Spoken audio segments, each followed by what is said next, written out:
10 जुलाई business line क्या है news, should we push financial और ह्यूमन कैपिटल। इसका यूज हम कहाँ करेंगे, जीएस थर्ड इकोनॉमी में पीवाईक्यू आया 2023 में कि मानव संसाधन विकास पर पर्याप्त ध्यान नहीं दिया जाना भारत की विकास प्रक्रिया का एक कठोर पक्ष रहा है, ऐसे उपाय सुझाइए जो इस अपर्याप्तता को दूर कर सके। एक और 2023 में क्वेश्चन आया, विभिन्न क्षेत्रों में मानव संसाधनों की आपूर्ति में वृद्धि करने में कौशल विकास कार्यक्रमों ने सफलता अर्जित की है। इस कथन के संदर्भ में शिक्षा, कौशल, रोजगार के मध्य संयोजन का विश्लेषण कीजिए। तो इस तरह से यूपीएससी क्वेश्चन पूछता है, हमने उसको देखा। फिर हमने फ्यूचर में भी जिस तरह से क्वेश्चन पूछा जा सकता है, ये एडिटोरियल जिस तरह से आया है तो मॉडल क्वेश्चन भी बना दिया। मानव पूंजी विकास से जुड़ी चुनौतियां भारत के विकास के लिए सबसे महत्वपूर्ण है। इस संदर्भ में मानव पूंजी और इसके प्रमुख पहलुओं को परिभाषित करें। समझाइए कि भारत में मानव पूंजी विकास की अनदेखी क्यों हो रही है। ह्यूमन कैपिटल का मतलब तो आप समझते हो ना, कि अगर की जो युवा है उनको प्रशिक्षित करो, उनको स्किल दो, ठीक है, उनको में कौशल विकास करो, लेकिन इसका जो इम्पैक्ट है ना वो आपको लॉन्ग टर्म में देखने को मिलता है।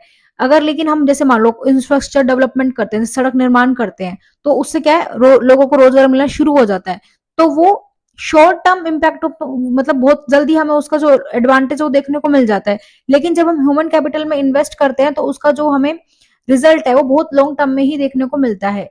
इसलिए गवर्नमेंट क्या करती है, इस पर इतना ज्यादा ध्यान नहीं देती है, क्योंकि उन्हें इलेक्शन भी लड़ने होते हैं तो उन्हें दिखाना होता है कि हमने क्या क्या कार्य किए हैं। और जो ह्यूमन कैपिटल है उसका लॉन्ग टर्म इम्पैक्ट देखने को मिलता है, वो हम जो जनता को वो सामने से दिखता नहीं है।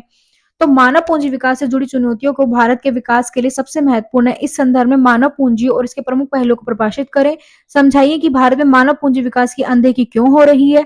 मानव पूंजी पर कम ध्यान देना किसी देश की वित्तीय पूंजी के लिए कितना हानिकारक हो सकता है। भारत को अपनी मानव और वित्तीय पूंजी को मजबूत करने के लिए क्या करना चाहिए, चर्चा करें। उसी का आंसर अब हम देखने वाले हैं।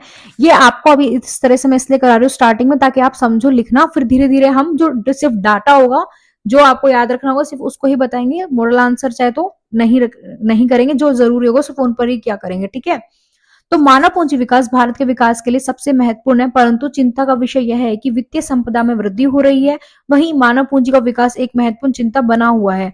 भारत में युवाओं का एक बड़ा वर्ग न तो शिक्षा, न रोजगार और न ही प्रशिक्षण प्राप्त कर रहा है। अब जिसने भी मेरे पहले के करंट अफेयर्स का लेक्चर देखा होगा, ये वही फिर से रिपीट हुई है, centre for monitoring Indian economy. तो जब आप इस तरीके से बार बार चीजों को देखोगे और आपका एक तरह से रिवीजन भी बार बार होगा कि सर्वेक्षण के अनुसार ये सेम वही डाटा है जो वहां से लिया गया है, कि सर्वेक्षण के अनुसार 2023-24 में 8.2% की शानदार जीडीपी वृद्धि के बावजूद भारत 8% की चिंताजनक बेरोजगारी दर से जूझ रहा है। भारत में मानव पूंजी विकास की अनदेखी के निम्नलिखित कारण है। कौन कौन से रीजन है उनको देखो। छोटी अवधि का लाभ बनाम दीर्घकालिक निवेश, वही मैंने आपको जो समझाया था कि जो शॉर्ट टर्म इम्पैक्ट जो दिखता है ना सामने से, सिर्फ उस पर ध्यान देना, तो उसके बीच में जो कॉन्फ्लिक्ट है कि शिक्षा और कौशल विकास जैसे मानव पूंजी में निवेश करने के लिए दीर्घकालिक योजना, निरंतर प्रयास की आवश्यकता होती है। बुनियादी ढांचा और संसाधन की बाधाएं कैसे, देखो, भारत जैसे विशाल जनसंख्या के लिए गुणवत्तापूर्ण शिक्षा और कौशल विकास कार्यक्रम प्रदान करने के लिए बुनियादी ढांचे, शिक्षकों और प्रशिक्षण कार्यक्रमों में महत्वपूर्ण निवेश की क्या है, आवश्यकता होती है। तो इन सब चीजों में ना ह्यूमन कैपिटल डेवलप करने में ना लॉन्ग टर्म बहुत ज्यादा समय लगता है, और निरंतर उसकी मॉनिटरिंग होनी चाहिए, उसका बार बार इवोल्यूशन होना चाहिए, वो सारी रिक्वायरमेंट होती है। खंडित दृष्टिकोण है। मानव पूंजी विकास की जिम्मेदारी विभिन्न सरकारी एजेंसियों और शैक्षणिक संस्थानों में बटी हुई है, अलग अलग बटी हुई है, जिसके कारण समन्वय की कमी है और खंडित दृष्टिकोण पैदा होता है। मानव पूंजी विकास की अनदेखी किसी भी देश की वित्तीय पूंजी के लिए हानिकारक हो सकता है। हालांकि इस बात को अक्सर नजरअंदाज कर दिया जाता है कि मजबूत या कमजोर मानव पूंजी राष्ट्र की समग्र वित्तीय पूंजी को कैसे प्रभावित करेगी। तो हम इस चीज को क्या कर रहे हैं, अनदेखा कर रहे हैं। पर मानव पूंजी पर कम ध्यान देना किसी राष्ट्र की वित्तीय पूंजी के लिए अत्यधिक हानिकारक कैसे है, तो ये डायग्राम आपको एग्जाम में बनाकर आना है। इससे क्या होगा, अगर हम ह्यूमन कैपिटल पे ध्यान नहीं देंगे तो जीवन भर कम कमाई में तब्दील, कम नौकरी सुरक्षा वित्तीय अस्थिरता को जन्म देगी, कम उत्पादकता और विकास, उच्च सामाजिक लागत, सीमित निवेश के अवसर। मानव पूंजी पर कम ध्यान गरीबी के दुष्चक्र को प्रारंभ कर देगा। अब आपको मैंने जो डेप्रीवेशन, साइकिल ऑफ डेप्रीवेशन है वो पहले भी आपको समझाया था, इसको भी आपको यहाँ पर बनाना है।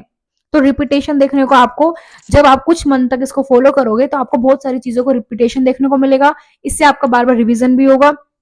डेप्रीवेशन ऑफ साइकिल, जो गरीबी का दुष्चक्र है वो देखो, कम आय होगी, बचत का स्तर निम्न होगा, निवेश में कमी आएगी, निम्न आर्थिक विकास होगा।